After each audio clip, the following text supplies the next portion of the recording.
The following is copyrighted by pfsmedia.com.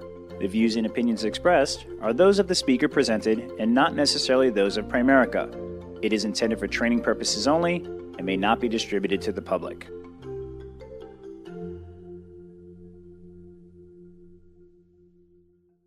I wanted to talk about one of the things that intrigues me now is the go solo. Anybody that's below district or below has it free. So you get messages from all the top people that you want to, district and below, for free, the Go Solo system. So that's something that I would write down real quick and find out about later, because it's certainly a very helpful tool and a helpful thing that you can get, and free is always good, obviously. So, hey, real quick, as we close, I want to talk about making sure that you build a business. It says up there, don't hope you're going to build a business, know it.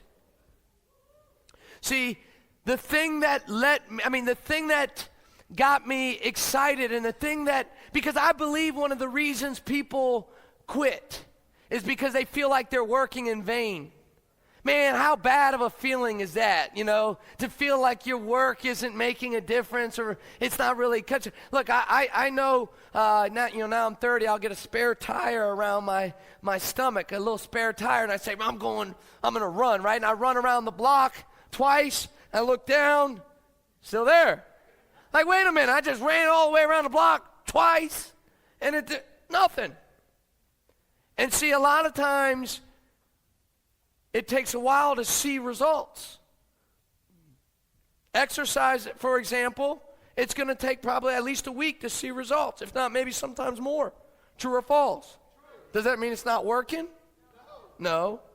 It's just you don't see it right away. I was reading Success magazine, and it talked about the law of compensation. In the beginning, you have maximum effort for minimum return.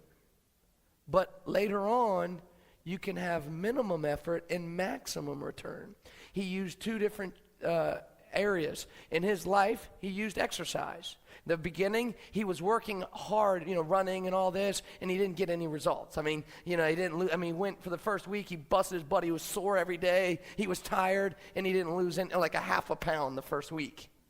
But he said after exercising for a year, he was like, he could really eat what he wanted to. He didn't have to exercise quite as much because he had the metabolism going. So even though he didn't exercise as much, he got a lot more return.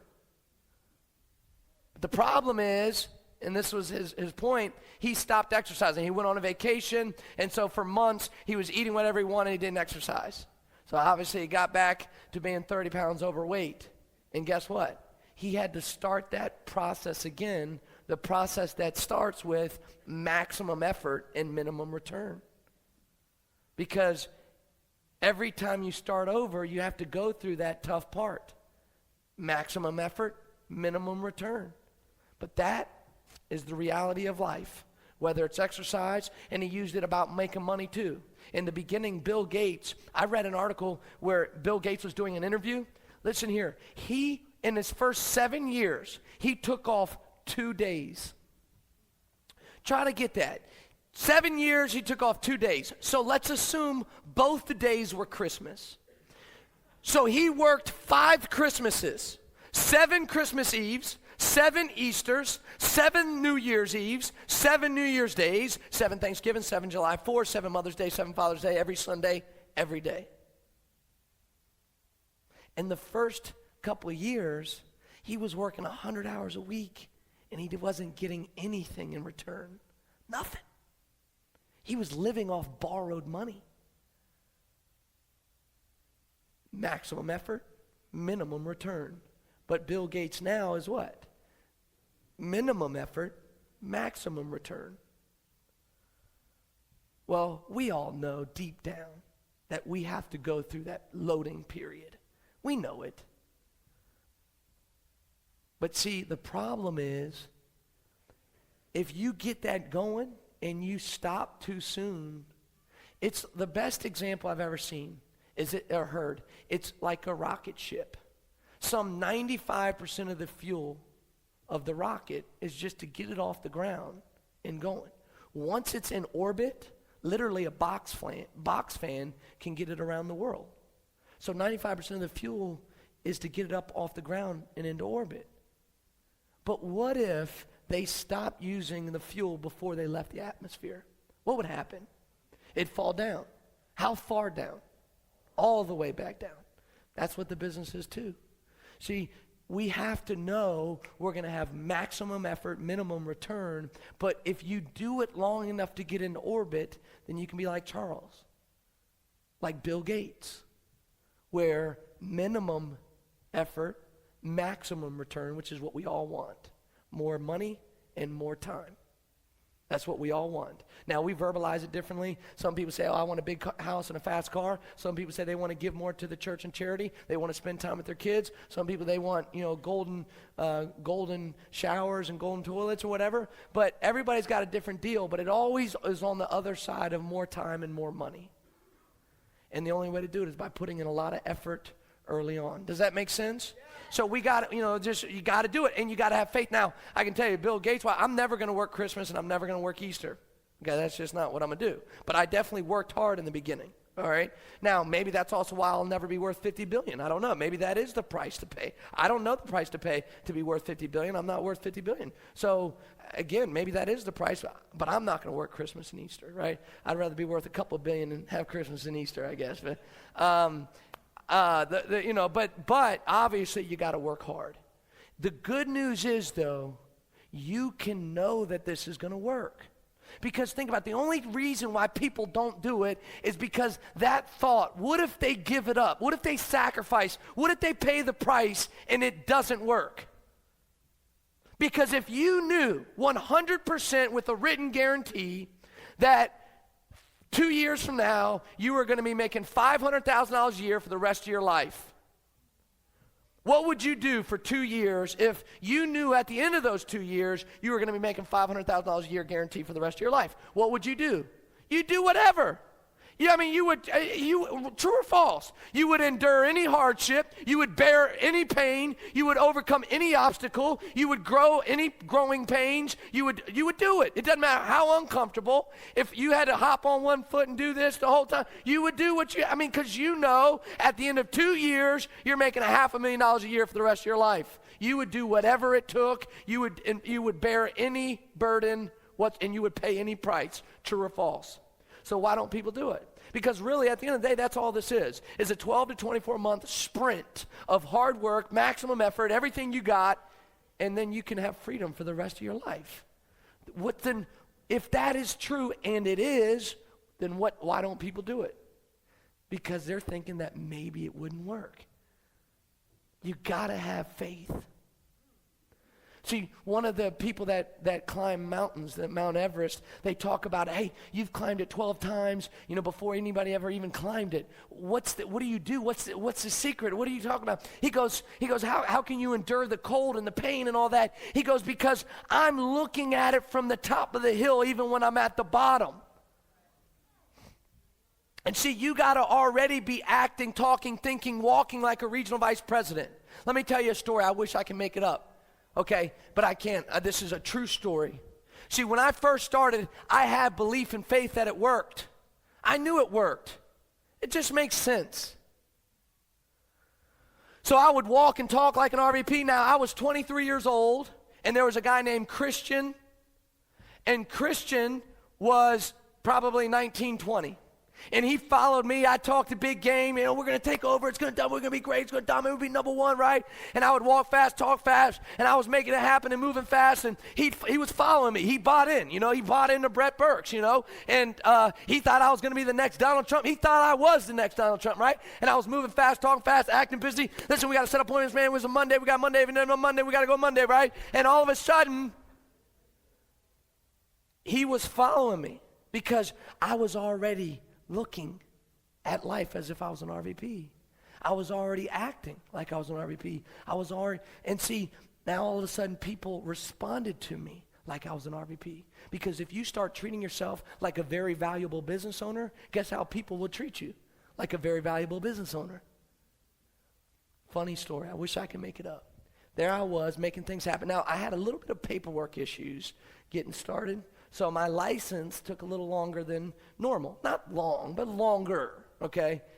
And sure enough, Christian is at training, and my RVP, God bless him, he goes, we have a special training tonight. We got a great guy who got his first check in American business. His first check for $82. Brett Burks. And Christian was like, I promise you, I wish I could make it up. He quit that night. Oh, that's all right. Don't feel sad. It's all right. Things worked out. All right. Hey. See, because of how I acted and thought and talked and walked, he thought I had already done it. Like I was already there. And he's like, you for $82, first check. Because he was in college at the time. He's like, dude, I spent more on my biology book.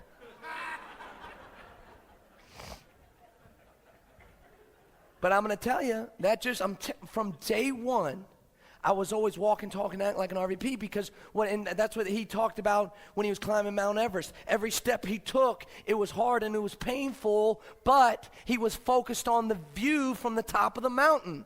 See, don't focus on the price, focus on the prize. And if you focused on the prize and you knew you were going to have a multi-million-dollar business that paid you $250,000 a year, $20,000 a month for the rest of your life, and 99% of it's passive income, you would bear any pain. You would pay any price. But focus on the prize. Focus on the $20,000 a month. Focus on it and imagine. Now, don't spend it. Don't fake it till you make it. But, act your way into a new way of thinking and do that. And if you do it, I promise you it'll come. The only reason why people don't do it is because they think it might not work. But let me tell you something. Everybody in this room already has what it takes to win in this business. See, I mean this. In sports, the only way I was able to keep up with guys that were stronger, bigger, faster than me, because I outworked them. I was a gym rat. I showed up early. I stayed late. But in sports, you still need things that you might not be able to control. And even if you were totally talented, you would still need a luck and a break to, not get injured and to know the right agent and to get in at the right time and play a good game when they're watching, right? And there's certain things I can't control. I can't grow. It's not that I don't want to grow. I want to grow. I can't grow. See, I can't get to 6'6", 6'9". I want to, but I can't. Entertainment's the same thing. I can't sing. It's not that I don't want to. I want to. I can't sing. So there's certain things that's going to keep me from entertainment and athletics. But the good thing about American business is the people that win in American business, they're not the most talented. They're not the smartest. They're not the best looking. They're not the most educated. The people that win in American business are the toughest. See, the one way to guarantee to win in American business is to get up one more time than you get knocked down. And as long as you persevere, no matter what comes up, if you get up one more time than you get knocked down, you are guaranteed to win in American business. Because think about it. All Charles Whitener does, all I do is talk. And you already know how to do that. All you have to learn is what words to say and in what order to say them. And then, as long as you say it to as many people as I said it to, you will get the same exact results. Does that make sense? So, it's guaranteed to work. You don't have to dunk. You don't have to know. All you have to do is say the same thing to the same amount of people, and you're going to get the same results. Now, everybody talks about the numbers are the numbers. Okay, they might be. And let's say you're 1 out of 3. But in the beginning, because you might not be as good, you might be 1 out of 10. And then at the end, you might be 1 out of 2. But you go from 1 out of 10 to 1 out of 2.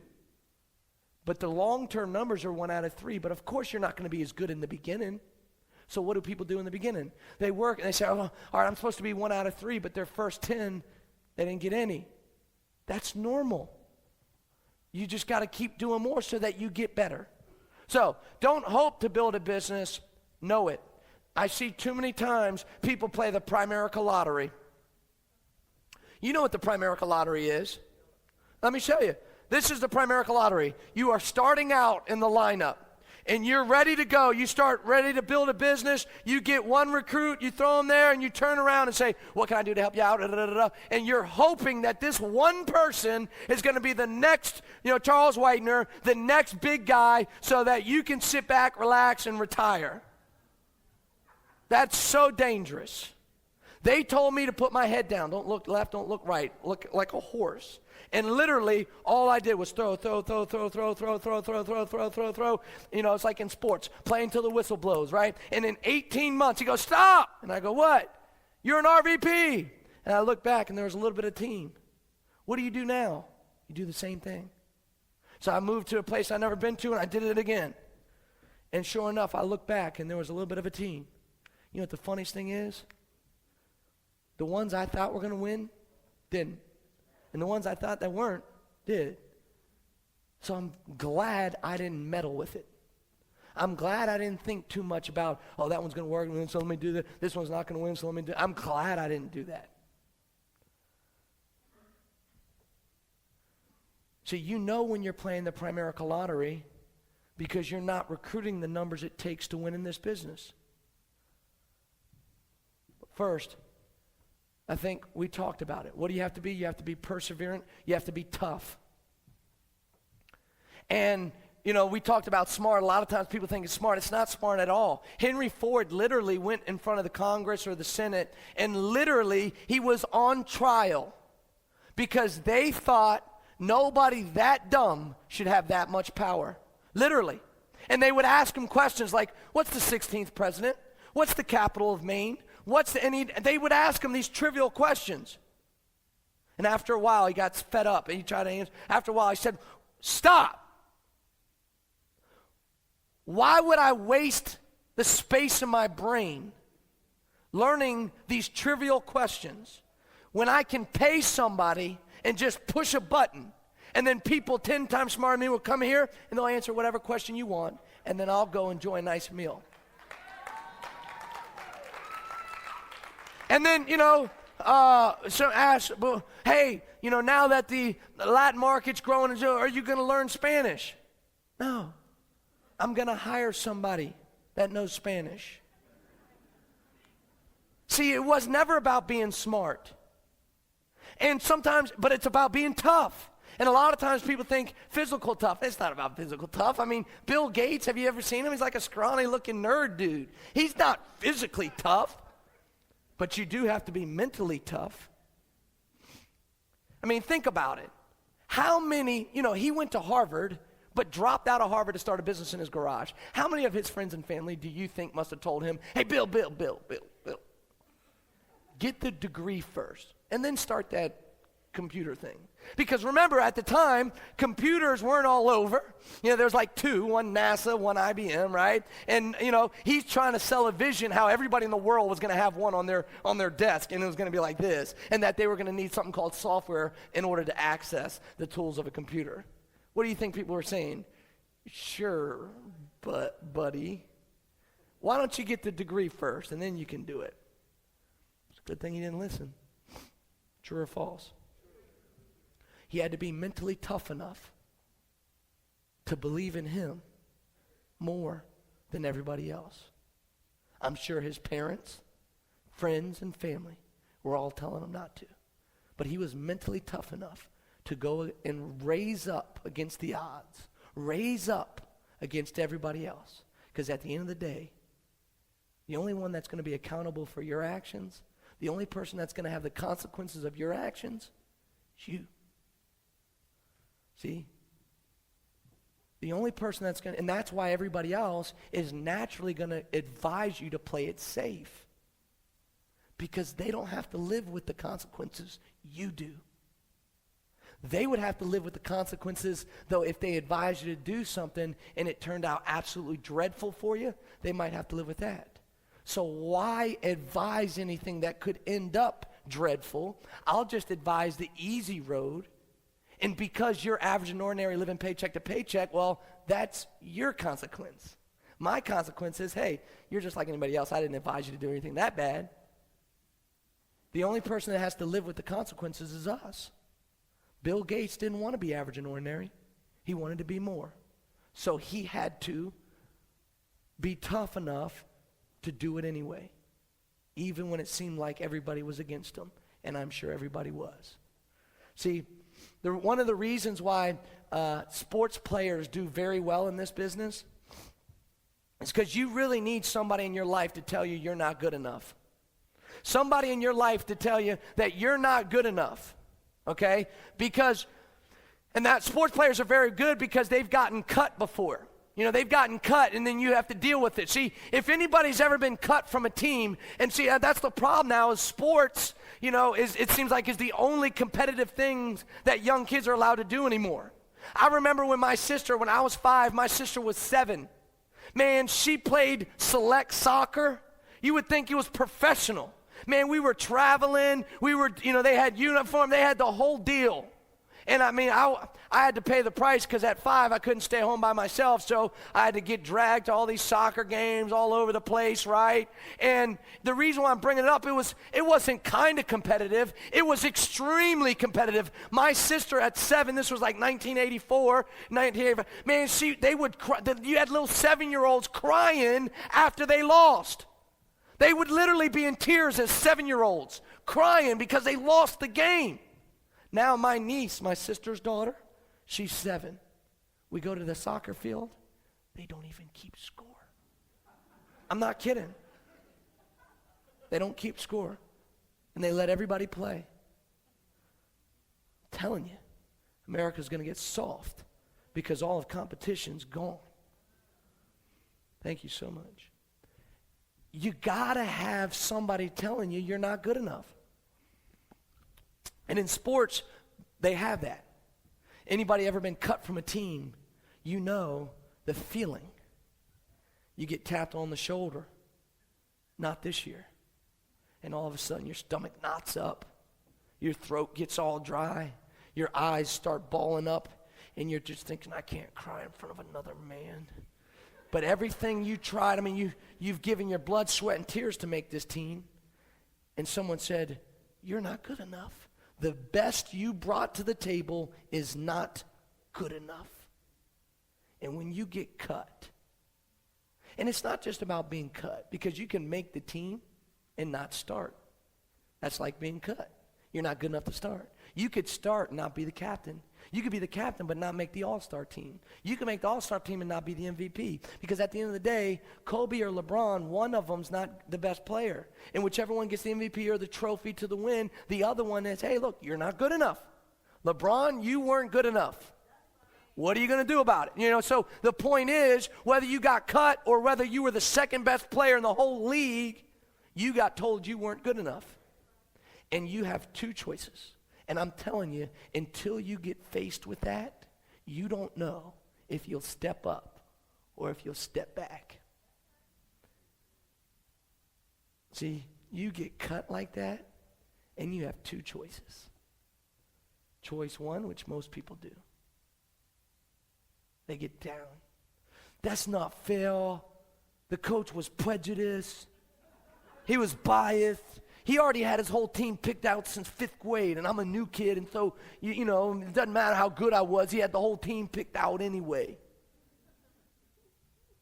Or you can get fired up and mad. I'm going to show him. He's going to look like the biggest idiot.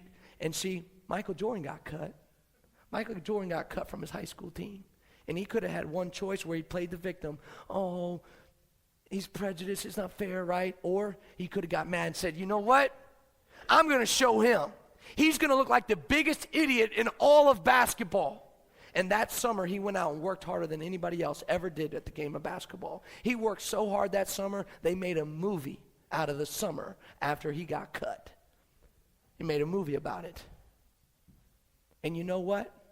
That one time he got cut was the single biggest thing that turned into his success. the biggest moment that has defined his career was that time he got cut. Because it's only when that happens do you have to dig deep inside and man up. And he manned up. You don't think it was the biggest thing that happened to him? Listen to his Hall of Fame speech.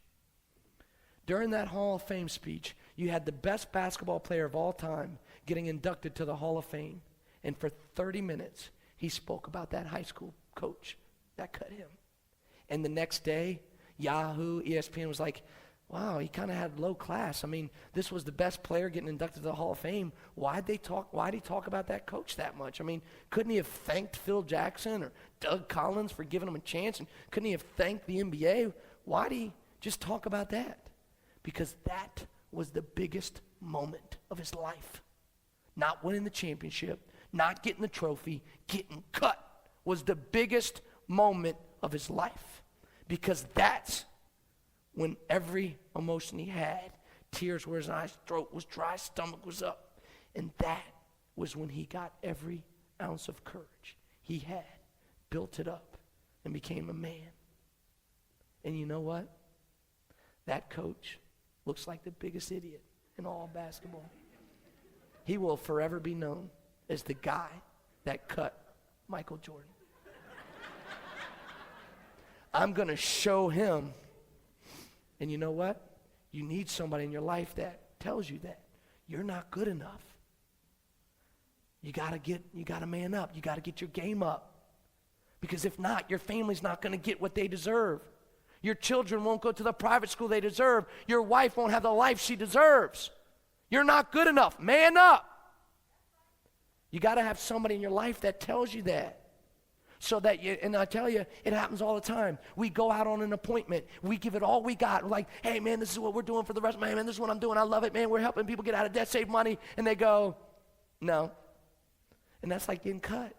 Your throat dries up, and you're like, what don't you get? I mean, you're paying this for this.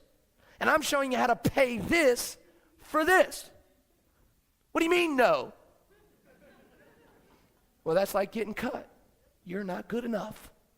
Get better. What are you going to do? When they say no, every time you interview somebody to get them onto your team and they say no, what are you going to do about it? Are you going to say, oh, it's not fair. Primerica doesn't work. Man, maybe it's just not for me. Or are you going to say, I'm going to show them they're going to regret the day they ever said no to me. Because 5 years from now, they're going to look and they're going to meet somebody on my team. And they're going to say, hey, I had a chance to interview with Brett Burks. And that person goes, what? You had a chance to interview with Brett? Do you know he makes $5 million a year right now? Do you know that building? He owns that building. You had a chance to work with Brett Burks. What's wrong with you? And that guy's going to look like the biggest idiot in all of business. He'll forever go down as the man that said no to Brett Burks.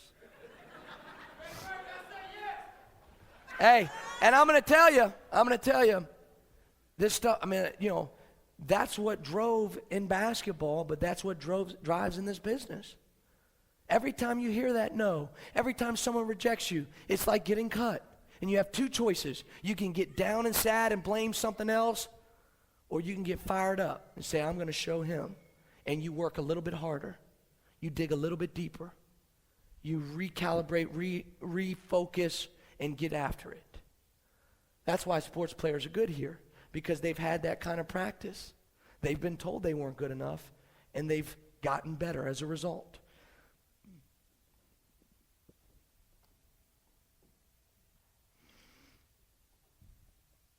What are you going to do about it? Building a business. I think it's a simple phase, couple phases you have to do. Phase number one, sprint wide. Phase number one, you got to sprint wide. If you want to build an organization, you have to sprint wide. Now, this phase you're going to have to do probably 30 to 50 times in your career. Back to sprinting wide. See, every time you start, restart, you come back from a fast start school and you say, this time it's really serious. This time it's different, right? This time I mean it. You got to get back to sprinting wide. Anytime, you get awoken, I don't know if you guys have ever done, I've done that before. Like, I've been in the business, I'm doing it, but like after a 2-month stint, I wake up and I'm like, wait a minute, we haven't grown in 2 months. Well, it's time to what? Sprint wide. Anytime you're ready to start over or this time it's serious, that means it's time to sprint wide. Now, you've heard go wide before, but I don't think going wide's good enough. I think you got to sprint wide. Not everybody wins in this business, true or false? How many people win? Let's call it 20%. So here's the problem, is a lot of people, they go out and they get 2 recruits. And they come up and they say, Brett, how come this thing's not working? How many recruits did you get? I got 2. What's 20% of 2? Nothing. So what are you supposed to have? Nothing. What do you have? Nothing. Well, then it's working, I think. No, I'm serious here. Now, I heard Keith Otto do a speech. He one of these rich guys, so he plays golf. And he had a golf coach. And he told a story about how he would practice. He'd hit the ball, and it'd go that way. And the coach in the back, who's supposed to be a real top-notch coach, he's like, good, good, do another. And he hits the ball again, he goes that way, and he goes, good, good, do another. And he hits the ball again, he goes that way, he goes, good, good, do another. Hits it again, he goes that way, good, good, do another. Finally, he slams his throat. What do you mean, good, good? I'm trying to hit the ball that way, it's going that way. How could that be good? He goes, well, you're hitting the ball with the open face. And when you hit the ball with the open face, it's supposed to go that way. See, if you were hitting the ball with the open face and it was going that way, then we'd have a problem. But the ball is doing exactly what the ball is supposed to be doing. We just got to fix your swing. We got to straighten the club out. See, what I realized is as tough of news or as bad of news as it is, the business is doing exactly what the business is supposed to be doing. We're not doing what we're supposed to be doing. That might be a tough pill to swallow, but it's the facts. See, if we know not everybody wins, and if we've agreed that 20% do win, that means you have to get how many in a month in order to be serious about building a business? At least 5 directs, because 20% of 5 is what? 1. Now, why do you think they say you got a double-digit recruit? Now, that's more of a team thing. Why do you got to get double-digit recruit? Well, if 20% get licensed, that means how many licenses do you get? 2. But not everybody that gets licensed produces, true or false. That's not a Primerica thing, that's a business thing. Not every real estate agent produces. Not every guy that passes the bar exam becomes a Mac Daddy lawyer. Not everybody that, gets an insurance license at MetLife produces. Trust me, I've met some of them. Oh, I got licensed, I never did anything. Right? So not everybody that gets, so if you recruit 10, 2 get licensed, 1's a producer. But if you're going direct, you got to get sprint wide so that you can get at least 5 in a month, so you can get 1. Let me give you guys an idea. When I first started, I went down to the national convention. I came back in my first 30 days. I got 12 personal recruits in my first 30 days. I moved down to Florida from scratch. Didn't know anybody. I went out and got 15 directs in 2.5 months. Sprint wide. After you sprint wide, you explode deep. Drive and explode deep, and that's the key. Let me tell you something. Depth is the secret to this business. Depth is the secret to this business. It says in Secrets of Building a Super Hierarchy that when you grow, if you're going wide, you're growing by addition. But when you're growing deep, you're growing by multiplication, it says. Multiplication just sounds so much sexier, doesn't it? I want to grow by multiplication. You do that by driving deep.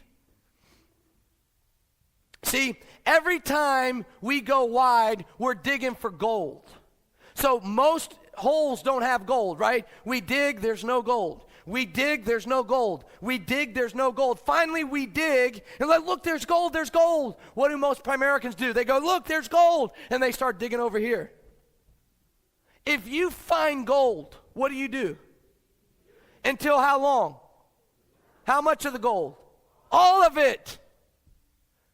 Never made any sense. If you got somebody, work that thing until all the gold's done. Keep driving deep until all the oil's up. Run the score up. I've never met anybody that says, man, I wish I didn't build that leg that big and that deep and that strong. I wish I didn't have that many people on one leg. I wish I didn't build it that big. The consequences of building it too big, you got a big, big, big leg. The consequences of not building it deep enough, you get nothing. They all go. Depth is the secret of this business. Now, some people say, oh, what's more important, going wide or going deep? Well, you can't have grandchildren until you first have what? Children.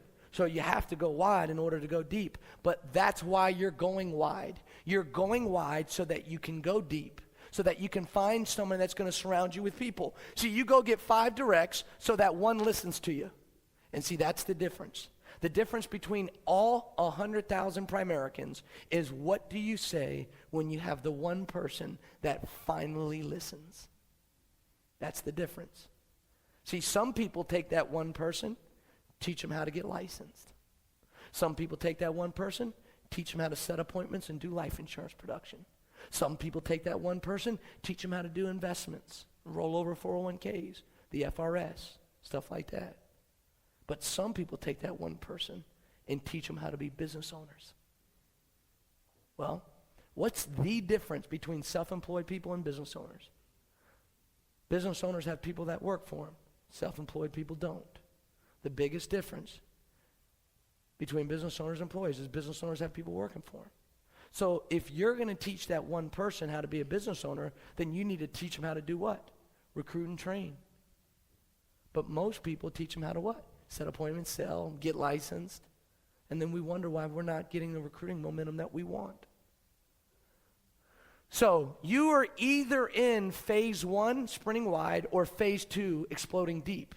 Unfortunately, only 5% of Primericans are in one of those two. 95% of Primericans are in phase 3, disillusionmentville. Disillusionville. No, I'm not kidding. Do you know how many people spend most of their Primerica career disillusioned? They're not sprinting wide and they're not driving deep. Those are the only 2 things to build an organization. The only 2 things to build an organization is dealing with people that report directly to you and dealing with people that report directly to them and them. That's the only way to build an organization. You can build an organization this way or this way. That's the only way. So if you're not doing one of those 2 things, you're not building an organization. You might be building a client base. You might be building a licensing portfolio. But you're not building an organization. Because the only things that build an organization is you going out and personally getting people or helping them get people. So I don't want to be too tough. But here's what I say to our guys. If you're not out there getting personally 4 or 5 recruits in a month, or teaching a new person how to get 10 double digit, then you're not really working. If you're not getting 4 to 5 directs in a month, or teaching a new leg how to double digit, then you're really not working. You're kidding yourself. Because neither of those tasks are that difficult. Task number 2 does take somebody to help. So if you don't have that person, then you got to do task number 1, which is what? Getting 4 to 5 directs in a month, which really isn't that much. If you read The Secrets of Building a Super Hierarchy, it says you need to go 60 wide in 6 months. That's 10 directs a month for 6 months in a row. I've never done it, but I have double-digited in a month twice. But we're only talking about getting 5 in a month. Remember, each leg is a separate business. See, 4 wide is not the same as 4 deep. Have you ever heard a leg is not a leg until it's 4 deep? A leg's not a leg until it's 4 deep. So why? Because that's when you get the odds in your favor. It's amazing to me how many people risk their life in this business. See, I gamble here and there. You know, I'll go bet on a football game, but I'm only going to bet $20 because the house always wins. Well, in our business, it's the same thing. The house always wins. You got to decide if you're the gambler or if you're the house. And you can decide that by putting the odds in your favor. Unfortunately, most people, they don't put the odds in their favor. They got the odds against them, and then they wonder why they're losing. See, I go and gamble $20 on a football game because the ante is small, so I don't have a problem. I plan on losing. Probably not a good philosophy, but I take the amount of money that I plan on chalking up as entertainment. But the ante of this business, the ante is my life, my family's name, my spouse, my children, my mortgage, my car. The ante in this business is my whole life. I'm not going to leave it to chance. But that's what most people do. They leave it to chance. Put the odds in your favor. This business is not a business of probability. It's a business of possibility. Not everyone wins here. So if you don't hire in bunches, you might as well play the lottery. Super hierarchy says you must go 4 deep. We want to make sure that our house always wins. See, I'm going to talk to you about a story.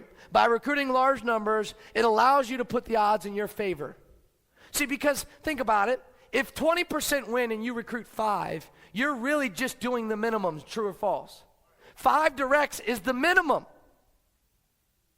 So I wanted to make it obvious because, again, the ante is too big. That's why I went out and got 12 directs in a month. Because if 1 and 5 are supposed to win, let's get 15. Then I know for sure someone's going to win. Does that make sense? Now I got the odds in my favor. A leg's not a leg until it's 4 deep. See, you observe this here.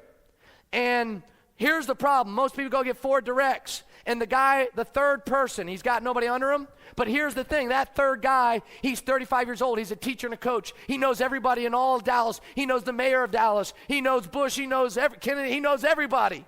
And he talks the talk. He walks the walk. He's got game. So we say, oh, this guy is so great. And we give the resume to Charles White. And we say, oh, man, he's going to be the next big thing. He used to own a business. He's a teacher. He's a coach. He knows this. He knows that. He knows this guy. He's going to be great. And the second guy, who's 19 years old, that barely speaks English, would get you in front of people. But you're not worrying about him because he's 19. The third guy is 35 years old. He's a teacher and a coach. So you talk to him. You're answering to him. You're getting him licensed and you're doing all this stuff, right? But you got to invest your time the same way you invest your money. Whatever gives you the highest rate of return with the least amount of risk, true or false. Well, when you invest your time with that third person, even though he's 35, teacher, coach, married kids, homeowner, the whole deal, knows everybody, let me ask you, when he quits, what's the rate of return on your time? Wrong. It's negative 100%. It's not 0. You didn't break even. You lost all of your time. All of it. You've lost it all. Negative 100%. Do you know how devastating that would be if it was money? People get frustrated with negative 10%, negative 20. You just lost it all. I would never operate my business with that much exposure to risk. See, this is what people don't get. You have to go deep because that's the insurance of your business. Would you ever run a business without insurance? Of course not. Well, in the people business, the insurance is the large numbers. Because see, if the second guy quits, this guy here quits, what do I get? I still get all that. So if I work with this guy, the third guy here, and he doesn't have anybody on his team, I'm literally setting myself up to lose 100%. Whereas I work with this guy, even if he's gone, I still have what? This. So that has protected me. That has been my insurance policy. That's why I created a rule that unless you recruit 3 people in the first 30 to 45 days, I'm not working with you. It's not that I don't want to. I want to. I'd love to. I can't. Because, see, you're not protecting me. I'm not protected. And no businessman would ever accept that much exposure to risk. Ever. But if you're not taking this like a serious business and you're just winging it and rolling the die, well, why not? But to me, for some crazy reason, I looked at this just like a regular American business because it's a regular American business. And I know no businessman would accept that much exposure. So unless we got some people deep, I can't work with them. Not that I don't want to, I can't. That's why we have to get 3 right away. So now I'm protected. Just in case something happens to you, I'm now protected. So I will be giving of my time. I will take you out to lunch. I'll call you at night. I'll do all the deal. I'm going to give it all I got, everything I can.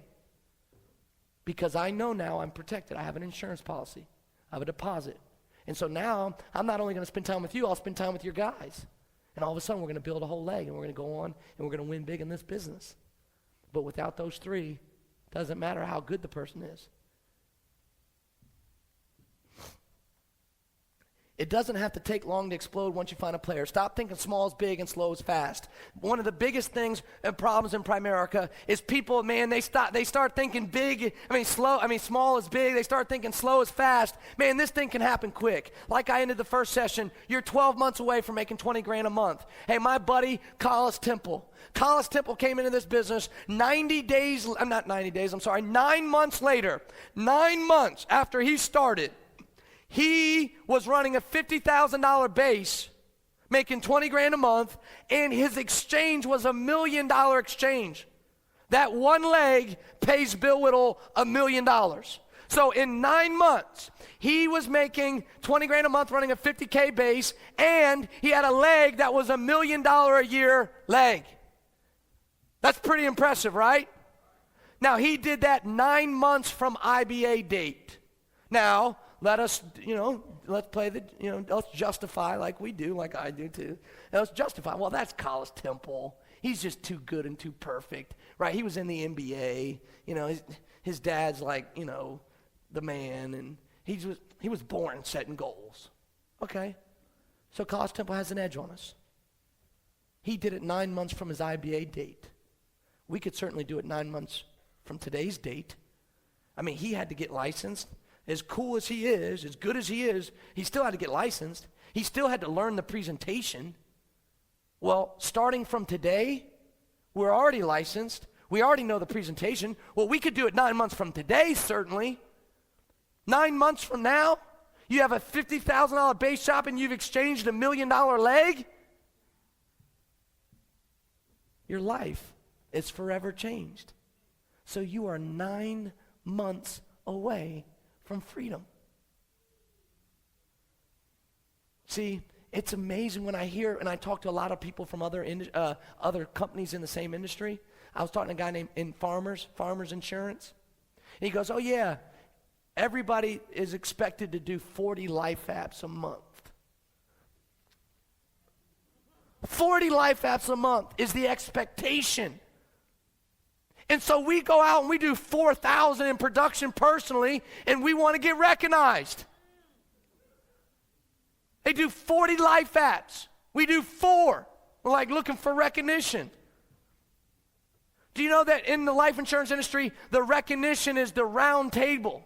And do you know what it takes to get onto the round table?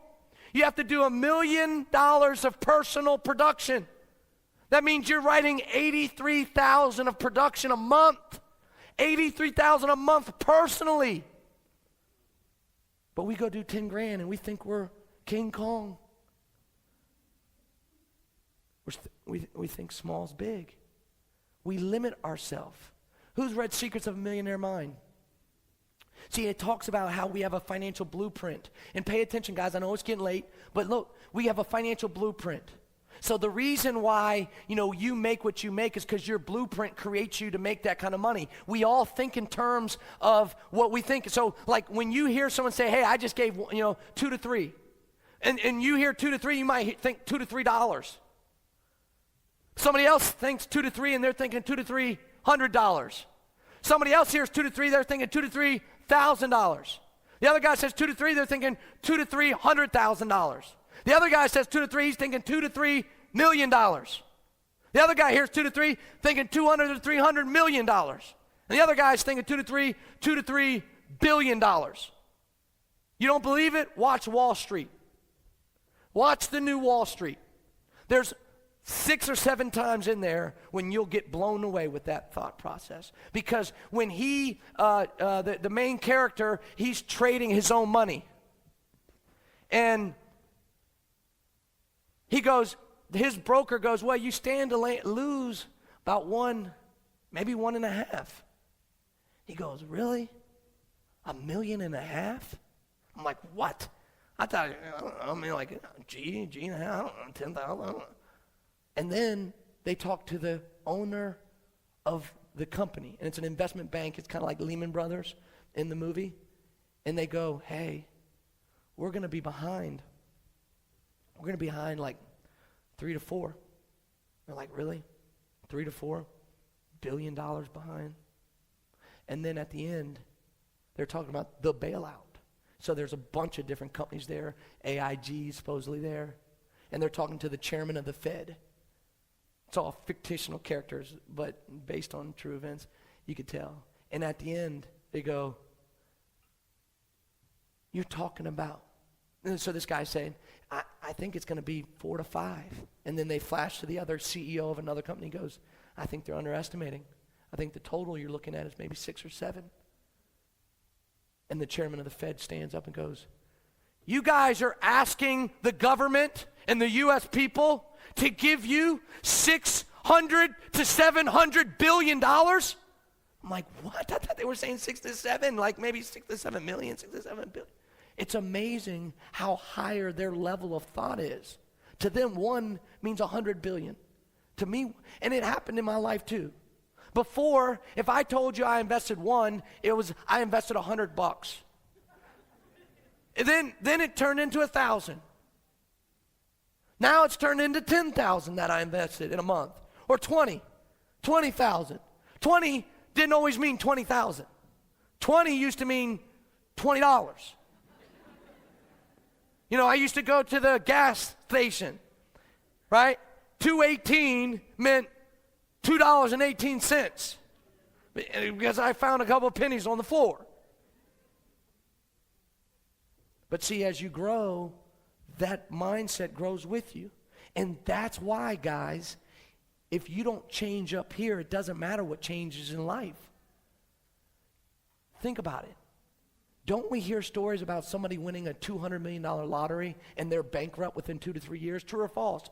Because their blueprint doesn't allow them to handle that kind of money. So it doesn't matter how much you give them, they're not going to be able to handle it. But likewise, on the flip side, Donald Trump, he has a billionaire mind. You could take all his money away and he'll grit it back within a year or two, even more. True or false? I promise you right now, you could take away Bill Whittle's business. And you could take away his money. And within a couple of years, he'd have it back. True or false? Well, just like it is in money, it's like this in this business. See, some people, they have a $10,000 acceptance level. They're not going to do more. They're not going to do less. I had somebody very close to me. That was his level. He did 10 grand. So you could have given him a $50,000 team, and he would have managed to wring 10 grand out of it. Likewise, you could take away his whole team, and he'll do 10,000 personal. See, his level was 10 grand. That's not how good he was. That's what he accepted. And we all accept what we get.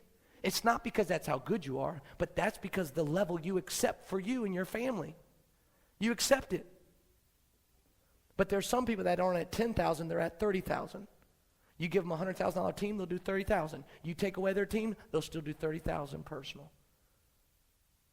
What's your level? And whatever it is, you need to grow that level. Don't accept less. Don't think slow is fast. Go out there and break it.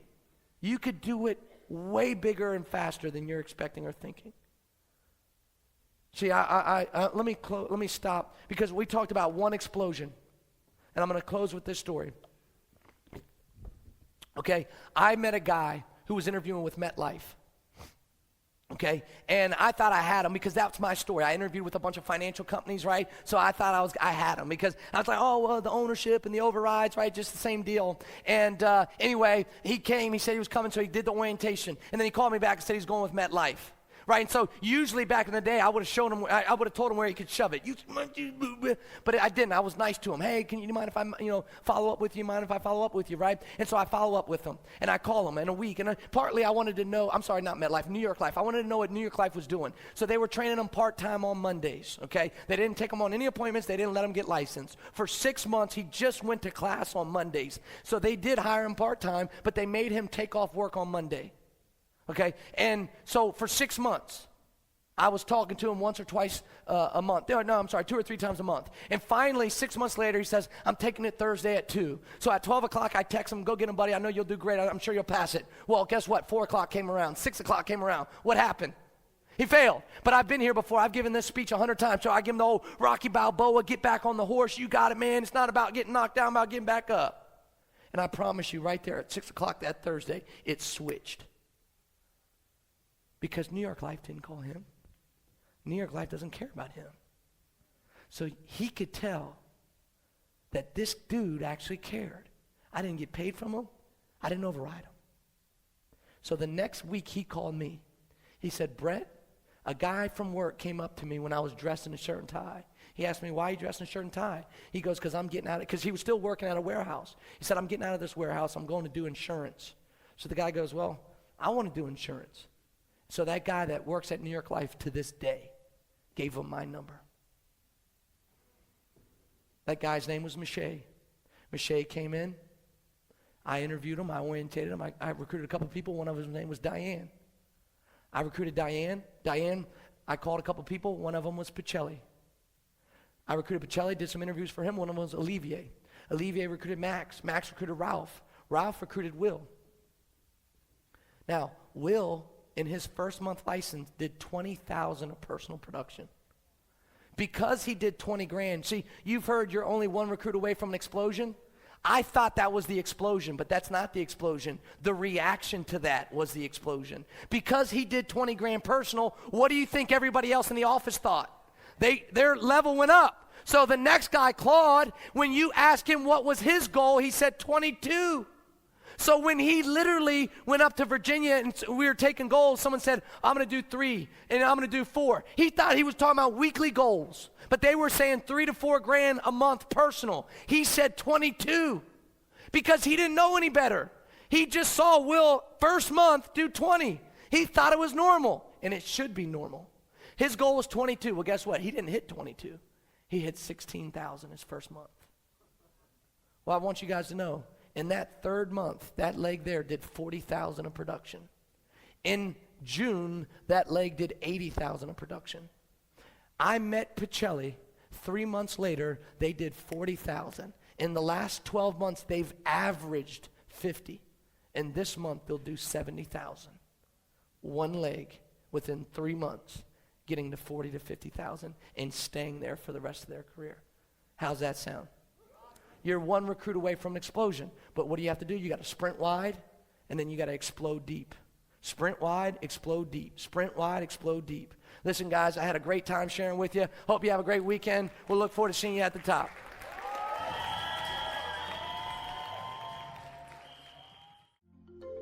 Well, that's it. You've made it to the end. Now remember, the 2 most important steps to your success. Number 1, take the information that you've just learned and apply it daily in your life. And number 2, visit pfsmedia.com at least once per week to check for new releases and free downloads. Thanks for listening, and we'll see you at the top.